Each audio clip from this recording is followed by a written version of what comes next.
আরে ভাই এটা কি জিনিস? ভাই এটা হলো রোবট।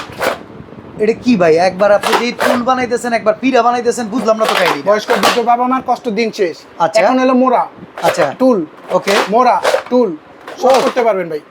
এই জিনিস এত কিছু হয়? জি ভাই, এবং অনেকটা হেভি।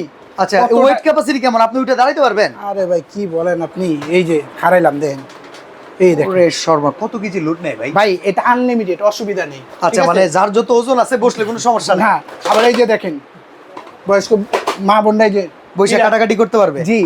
মানে আপনারা দেখেন, আমরা বাসার জন্য একটা টুল কিনি, একটা পিড়া কিনি, একটা বেলুন কিনি, আবার একটা মানে সিট কিনি, সবগুলার কাজ একটার ভিতরে। জি, এবং হাজিদের জন্য ঝুলায় যে কোনো জায়গায় নিতে পারবেন। আচ্ছা, এই মসজিদে অনেকে নামাজ টামাজ পড়তে যায়, দেখা যায় চেয়ার টেবিল অনেক সময় এক জায়গা থেকে আরেক জায়গায় সরে যায়। জি। সাথে করে যদি এটা নিয়ে যায় তো কোনো বিষয়ই না। লং জার্নিতে ট্যুরেও নিয়ে যেতে পারবেন। এই যে বক্স থাকবে এটা। ওফ, ওই যে বসে বসে বাপ বেটা ভাই মাছ ধরতেছে, জি। দেখেন কি চমৎকার। তো ভাই এটা দাম কত? মাত্র 1400 টাকা অনলি। 1400 টাকা? জি, ডেলিভারি চার্জ 100 টাকা কাস্টমার বহন করবে।